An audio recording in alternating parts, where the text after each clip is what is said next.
تو آپ لوگوں کی توقعات جو ہے وہ کچھ زیادہ ہی بڑھ گئی ہوگی، اس پہ کھرا اترنا میرے لیے بڑا مشکل ہے۔ سب سے پہلے تو میں یو پی اردو اکیڈمی اور اس کے منتظمین کی بے حد شکر گزار ہوں کہ انہوں نے مجھے آج یوم اردو کے موقع پر اپنے خیالات کے اظہار کا موقع فراہم کیا۔ اور اسٹیج پر تشریف فرما پروفیسر عباس رضا نیر صاحب، میرے کلیگ یہاں موجود ہیں، میرے ساتھی پروفیسر عمیر منظر صاحب اور سنجے مشرا صاحب، اور شہر لکھنؤ سے آئے ہوئے معزز مہمانان اور عزیز ساتھیوں، جیسا کہ ہم سب جانتے ہیں کہ آج یوم اردو عالمی پیمانے پر منایا جاتا ہے، اور اس یوم اردو کے موقع پر اردو کی جو ضرورت ہے اور اس کی اہمیت ہے، اس میں جو شیرینی اور مٹھاس ہے، اور جس طرح سے اس کا ماضی جو ہے وہ روشن اور مستقبل رہا ہے، اور کس طرح سے ابھی اس کا مستقبل اور بہتر ہو سکتا ہے، اس کے حوالے سے ہم بات کرتے ہیں، اور جو تاریخ میں اردو کے حوالے سے جو کارنامے ہیں ان کو ہم یاد کرتے ہیں۔ یہ دن اس لیے بھی خاص ہو جاتا ہے کہ کیونکہ علامہ اقبال 9 نومبر 1877 علامہ اقبال کی پیدائش ہے، اور یوم اردو ان کے نام سے منسوب ہے۔ تو سوال میرے ذہن میں یہ اترتا ہے کہ ہمارے یہاں اگر ہم اردو کے سرمایے پر نظر ڈالیں تو خدائے سخن میر تقی میر موجود ہیں، اور مرزا اسد اللہ خان غالب جیسے عظیم شاعر موجود ہیں، لیکن 9 نومبر کو علامہ اقبال ہی سے کیوں منسوب کیا گیا، یہ میرے ذہن میں سوال اٹھتا ہے۔ تو مجھے ظاہر سی بات ہے کہ اس سوال بہت لوگوں کے ذہن میں اٹھتا ہوگا، اور مختلف دانشور اور جو یہاں پر نقاد ہیں یا محقق ہیں اور ادیب ہیں وہ الگ الگ سے اس کی توضیحات بھی پیش کر سکتے ہیں۔ تو لیکن میں جہاں تک مجھے سمجھ میں آتا ہے تو میں یہ سمجھتی ہوں کہ علامہ اقبال سے اس کو 9 نومبر سے جو عالمی یوم اردو کو جوڑا گیا ہے، اس کی ایک بڑی وجہ یہ ہے کہ جو ہماری شاعری کا کلاسیکی سرمایہ تھا وہ ایک طرح سے انفرادی اور ذاتی تجربات، عشق و عاشقی پر مبنی، اور اس میں تخیل آرائی بہت تھی، حقیقت سے اس کا کوئی لینا دینا نہیں تھا۔ یہ علامہ اقبال نے، حالانکہ اس سے پہلے سر سید نے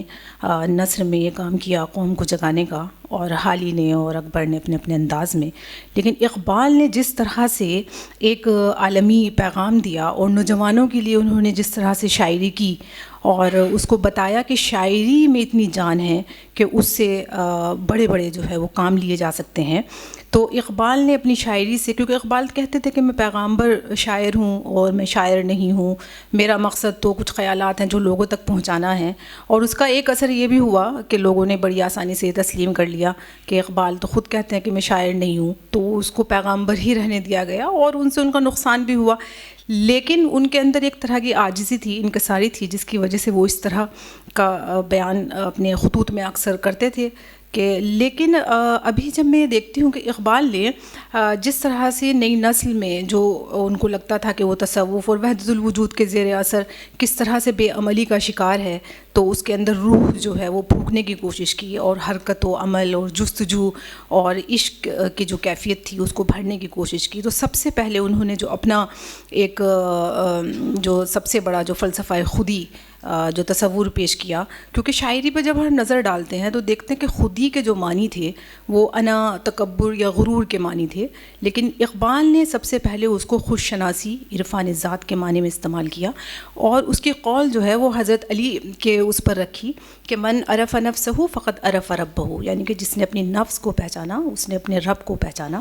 کہنے کا مطلب یہ ہے کہ اگر جب تک آپ اپنے آپ کو نہیں پہچانتے ہو، چاہے وہ خدا کی معرفت حاصل کرنے کا معاملہ ہو یا کسی دنیا کو مسخر کرنے کا یا کسی بھی شعبے میں اپنا نام پیدا کرنے کا، سارا راستہ جو ہے وہ آپ ہی کی ذات سے ہو کر گزرتا ہے، اور اس کے بغیر کچھ ہو نہیں پائے گا۔ اور مجھے غالب کا ایک شعر یاد آ رہا ہے اس موقع پر، وہ ظاہر سی بات ہے غالب کا دوسرا انداز ہے، انہوں نے بھی کہا تھا کہ اپنی ہستی ہی سے ہو جو کچھ ہو، آگہی گر نہیں غفلت ہی صحیح۔ تو مطلب سب انسان آپ ہی کے اوپر منحصر ہے۔ تو اقبال نے جس طرح سے عالمی پیمانے پر جو ہے اس کو مطلب روشناس کرایا اور حقیقت سے جو ہے وہ شاعری کا رشتہ جوڑا، تو اس کی وجہ سے یہ بہت بڑا کارنامہ تھا شاعری میں۔ اور اقبال دوسری چیز جو مجھے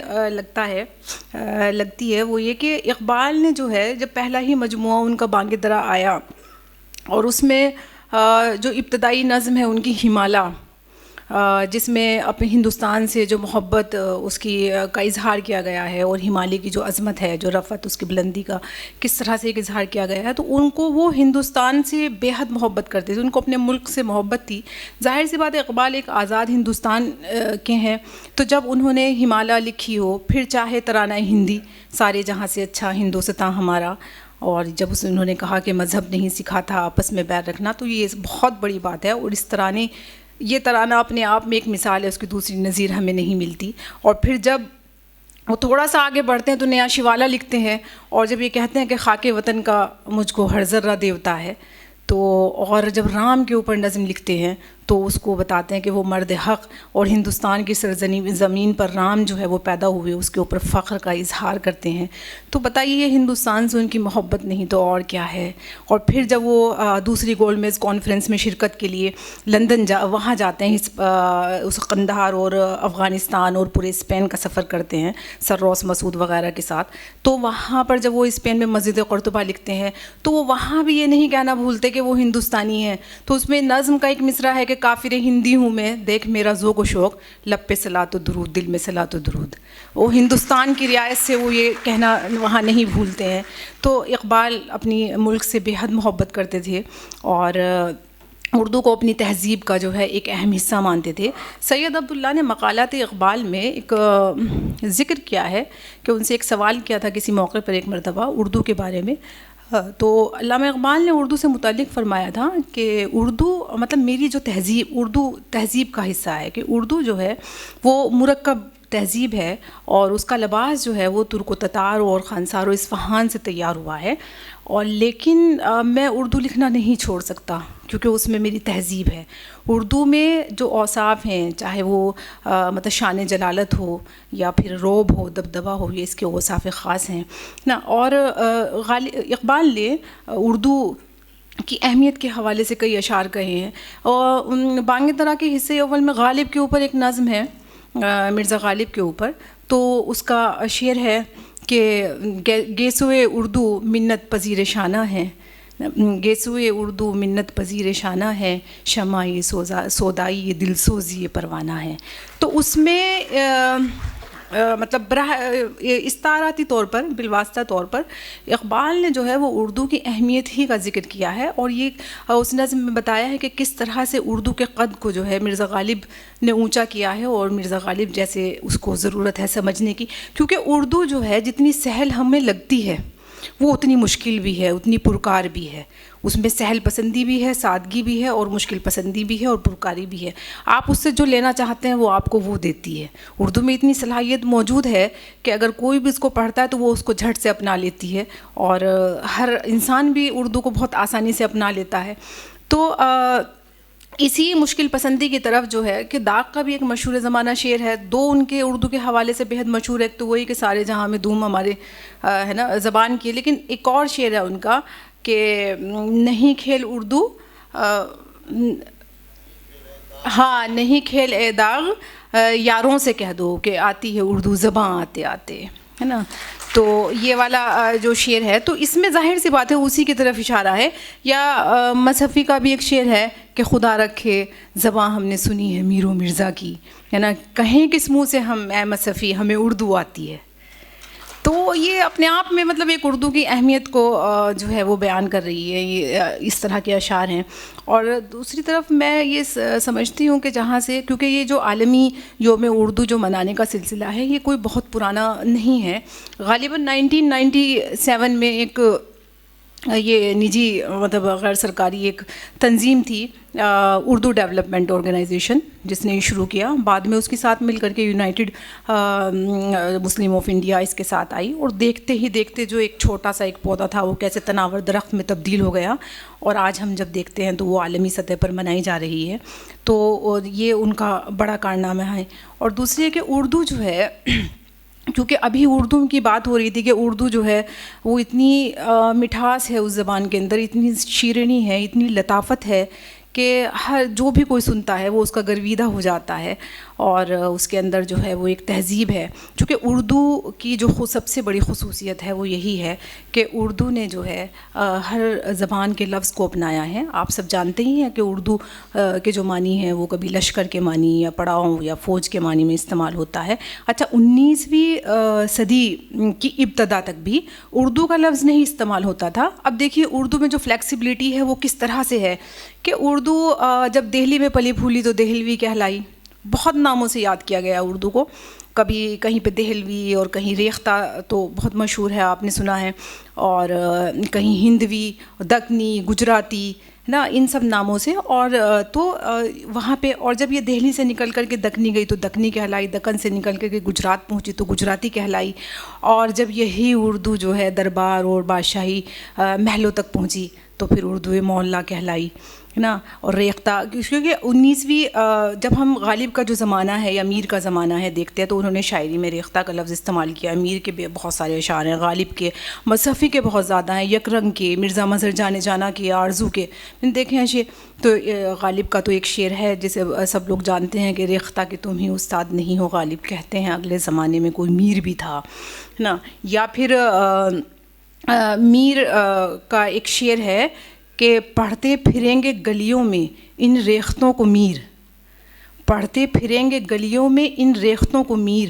مدت یاد رہیں گی یہ باتیں ہماریاں. تو ایک مطلب میر جو ہے وہ اردو, ان کو جانتے تھے کہ اردو میں اتنی قوت ہے, اتنی طاقت ہے کہ اس کو آسانی سے نہیں بھلایا جا سکتا. اور آپ سب لوگ جانتے ہیں کہ پچھلے برس ہی اردو ادب کی 300 سال جو ہے وہ منائی گئی ہے صدی, اور اس میں میر تقی میر بھی آتے ہیں. اور اردو کا بہت شاندار سفر رہا ہے. سب سے بڑی بات یہ ہے کہ اردو جو ہے وہ صرف ایک لسانی اظہار کا طریقہ نہیں ہے بلکہ ہماری تہذیب اور ثقافت کا حصہ ہے. اور ظاہر سی بات ہے جب بات تہذیب اور ثقافت کی ہو تو کس طرح سے ہم اپنی زبان کو چھوڑ سکتے ہیں. اور ایک یہ بھی ہے کہ ہمیں کم سے کم کچھ چین سے یا پھر جو جرمنی وغیرہ ہے ان سے سبق سیکھنا چاہیے کہ کیسے کہ وہ اپنی زبان پر اڑے ہوئے ہیں. کیونکہ ان کا کہا جاتا ہے کہ ہم زبان, اپنی جو مادری زبان ہے اس کو چھوڑے بغیر کوئی بھی ملک جو ہے وہ ترقی نہیں کر سکتا. تو اس کا بہت بڑا انحصار یہ ہے کہ مطلب ہمیں اپنی زبان ہے, ٹھیک ہے آج کل جدید ٹیکنالوجی کا زمانہ ہے اور جس طرح سے ہم لوگ آگے بڑھ رہے ہیں اس میں انگریزی جو ہے وہ وقت کی ضرورت ہے, وہ بھی ہمیں آنی چاہیے. لیکن اس کا مطلب یہ ہرگز نہیں ہے کہ ہم اپنے جو ہماری میراث ہے ہم اس کو بھول جائیں اور اردو زبان کو ہم بالکل ایک دم سے کمتر سمجھیں. تو یہ جو اردو جاننے والوں میں دیکھتی ہوں کہ ایک طرح کا احساس کمتری ہے, تو یہ بہت ایک غلط رویہ ہے. بلکہ اس پر فخر ہونا چاہیے کہ ہمیں ہندوستان میں ہیں, اور چونکہ یہ زبان ہم میں بہت فخر ہے اس کے ساتھ کہ ہندوستان میں پھلی پھولی ہندوستان کی بیٹی ہے, تو اس پہ کیسے فخر نہیں کریں ہم اپنی زبان پر. تو ایک وہ رویہ. اور دوسرے یہ کہ آج کل جس طرح سے مطلب اردو زبان میں اتنی طاقت ہے کہ جب بھی ہم اپنی کوئی بات کرتے ہیں, خاص طور سے شاعری میں, تو ہم شعر کے بغیر اپنی بات نہیں کہتے کیونکہ اتنے مقبول ہے. اس میں ہمیں اپنا اظہار مدعا آسانی سے مل جاتا ہے اور ہم واہ واہی بھی لوٹ لیتے ہیں بہت آسانی سے. اور محفلوں کو سجانے اور گرمانے کے لیے اشعار کی ہمیشہ ضرورت رہی ہے. تو جو نئی نسل ہے وہ زبان تو جانتی ہے, اردو زبان تو جانتی ہے, اردو پڑھنا, اردو کے لفظ سے اس کو شناسائی ہے الفاظ سے, لیکن ان کو رسم الخط سے واقف نہیں ہے. تو مجھے لگتا ہے کہ یہ ایک مطلب لمحہ فکریہ ہے کہ اس پہ ہمیں کچھ کام کرنے کی ضرورت ہے, جو رسم الخط, کیونکہ آسانی سے ہمیں دیوناگری میں اور رومن میں چیزیں مل جاتی ہیں, تو ہم بجائے اصل رسم الخط کے جانے کے ہم دیوناگری میں یا رومن میں اس کو پڑھ رہے ہیں. تو یہ ایک بڑا مسئلہ ہے, کیونکہ جو ابھی بھی نئی نسل ہے جو بھی پڑھ رہے ہیں تو وہ لوگ مطلب اردو زبان سے محظوظ ہوتے ہیں, شعر استعمال کرتے ہیں, اس کو سمجھتے بھی ہیں, ان کو مطلب بولنی آتی ہے, لکھنی نہیں آتی ہے اور پڑھنی نہیں آتی ہے. تو یہ ایک بہت بڑا مطلب ایک غور کرنے کی بات ہے. اور ہم سب لوگوں کو چاہیے کہ ہم اپنے گھروں سے شروعات کریں. نہ ہر چیز کی ذمہ داری جو ہے وہ سرکار کی نہیں ہوتی ہے یا حکومت کی نہیں ہوتی ہے. کچھ چیزیں جو ہیں ایک مہذب اور ذمہ دار شہری ہونے کے ناطے ہماری اپنی بھی ہیں, اور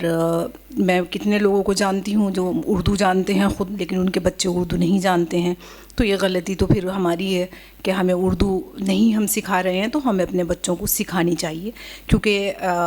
زبان جو ہے ہماری اس میں اتنی طاقت ہے, اتنی شیرینی ہے, اتنی مٹھاس ہے, اور یہ ایک واحد ایسی زبان ہے جس نے سارے زبانوں سے کچھ نہ کچھ لیا ہے, اور اس زبان کے پاس ساری الفاظ موجود ہیں, ہر آواز موجود ہے, کیونکہ اس نے ہندی سے بھی لیا ہے, اس نے عربی سے بھی لیا ہے, فارسی سے بھی لیا ہے, سنسکرت سے بھی لیا ہے, سب ایک وہ ہے. تو اس لیے ہمیں بہت آسانی سے مطلب وہ ہر چیز کو اپنا لیتی ہے, اور جہاں پر جو ہے اس کو یہ نہیں لگتا ہے کہ اردو میں اس کا کوئی ترجمہ ہو سکتا ہے, وہاں پہ ہم بھی نونوسی زبان کا لفظ رکھ دیتے ہیں. تو یہ اس کی ایک بڑی طاقت ہے, اور اس میں جو شیرینی ہے, جو مٹھاس ہے, اس کی تو اکثر لوگوں نے بات کی ہے نا. بات کرنے کا ہنسی طور طریقہ سیکھا ہم نے اردو کے بہانے سے, سلیقہ سیکھا ہے نا. تو اس طرح کی یا وہ اردو کا مسافر ہے, یہی پہچان ہے اس کی, جہاں سے بھی گزرتا ہے سلیقہ چھوڑ جاتا ہے. تو اس طرح کے اشعار ہیں. یا ابھی جیسے کہ سنجے مشرا صاحب نے بھی کہا کہ ابھی تہذیب کا نوحانہ لکھنا, ابھی کچھ لوگ اردو بولتے ہیں. تو یہ اردو کی ایک بڑی طاقت ہے. اور اچھا نظموں میں بھی اس کا ایک طرف اس طرح کے اشعار کی جو ہے وہ بھرمار ہے. کچھ اشعار میں نے نوٹ کیے تھے, لیکن ہے نا اردو زبان جیسے سلیقے سے ہواؤں میں خوشبو گھول سکتے ہیں, ابھی کچھ لوگ باقی ہیں جو اردو بول سکتے ہیں. تو اس طرح اچھا یہاں ایک تو شاعری اشعار میں تو اس کا اظہار ہوا ہی ہے اردو کا, لیکن نظموں میں بھی اس کو اردو کے اوپر جیسے ساحل لدھیانوی ہیں, یا پھر کیفی اعظمی ہے, منظر بھوپالی, صفی لکھنوی وغیرہ نے. اور بالکل ابھی ہمارے جدید منظرنامے میں اقبال اشہر کی نظم اردو ہے نا, ہے میرا نام جس کا پہلے مصرع میں خسرو کی پہیلی, وہ کیا شاندار نظم ہے, اور کس طرح سے اس نے بر صغیری میں نہیں بلکہ عالمی شہرت یافتہ نظم ہے, وہ بین الاقوامی سطح پر اس کو پسند کیا جاتا ہے اور پڑھا جاتا ہے, جس میں اردو جو ہے وہ بتا رہی ہے کہ کس طرح سے اردو کی زبانی اعتراف کیا گیا ہے کہ کیسے ولی نے اور سودا, میر, غالب, حالی, اقبال, فیض اور اکبر, ان سب لوگوں نے جو ہے اس کی قدر و منزلت میں اضافہ کیا ہے. اور آخر میں اردو ایک شکوہ بھی کر رہی ہے کہ بھائی کیوں پھر میرے ساتھ اس طرح کا, جب میں نے سب کو اپنایا ہے تو میرے ساتھ اس طرح کا رویہ کیوں اختیار کیا جا رہا ہے. تو یہ ایک نظم ہے گلزار کی اردو زباں. وہ مطلب دیکھیے, چونکہ اردو جو ہے, جس میں گلزار نے بتایا کہ اردو نظم جو ہے وہ ہماری تہذیب کی ایک آواز ہے, لیکن ہماری ایک تہذیب کا حصہ جو ہے وہ پان بھی ہے نا. اور پان میں جو قمام ہوتا ہے اور جو وہ منہ میں گھلتا ہے تو کیا ہی مزہ آتا ہے, اور اس کو اس سے تشبیہ دینا مجھے نہیں لگتا کہ اس سے بہترین تشبیہ کوئی ہو سکتی ہے. بڑی خوبصورت نظم ہے وہ نظم, میں آپ لوگوں کو سنانا چاہتی ہوں اور اس کے اوپر اپنی بات ختم کروں گی, ٹھیک ہے. یہ کیسا عشق ہے اردو زباں کا, یہ کیسا عشق ہے اردو زباں کا, مزہ گھلتا ہے لفظوں کا زباں پر کہ جیسے پان میں مہنگا قمام گھلتا ہے. یہ کیسا عشق ہے اردو زباں کا, نشہ آتا ہے اردو بولنے میں, گلوری کی طرح منہ لگی ہیں سب اصطلاحیں, لطف دیتی ہیں حلق چھوتی ہے اردو تو, حلق سے جیسے میں کا گھونٹ اترتا ہے. بڑی ایرسٹوکریسی ہے زباں میں, فقیری میں بھی نوابی کا مزہ دیتی ہے اردو.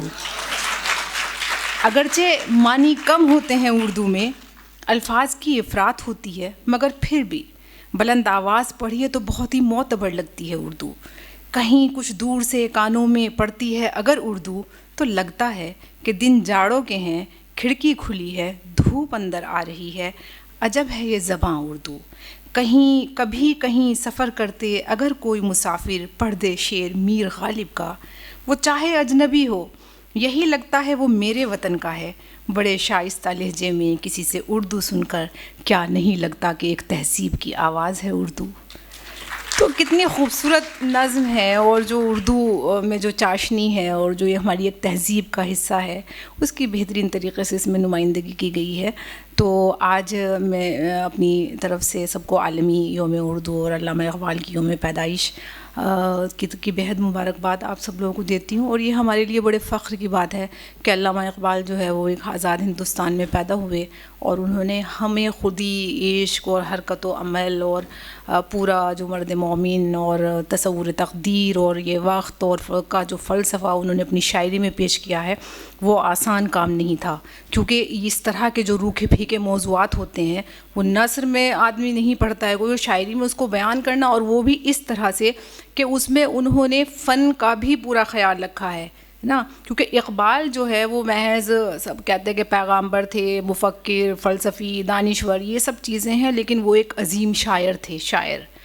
اور وہ اس لیے کہ جہاں بھی انہوں نے چاہے کتنا ہی مشکل سے مشکل فلسفہ پیش کیا ہو, کبھی انہوں نے فن کا دامن ہاتھ سے نہیں چھوڑا. بس میں صرف ایک شعر پڑھوں گی اور اپنے رخصت چاہوں گی کہ تصور وقت, اقبال نے ایک جگہ لکھا تھا کہ اگر کوئی مجھ سے پوچھے کہ تصور وقت کیا ہے تو میں اس کو الفاظ میں بیان نہیں کر سکتا, اتنا مشکل ہے اس کو بیان کرنا. اور مسجد قرطبہ کا تو پورا بند ہی تصور وقت پر ہے. لیکن ایک اور ان کی غزل ہے زمانہ, ایک مسلسل غزل ہے, اس کا ایک شعر ہے کہ میری صراحی سے قطرہ قطرہ نئے حوادث ٹپک رہے ہیں, میں اپنی تسبیح روز و شب کا شمار کرتا ہوں دانہ دانہ. بہت شکریہ.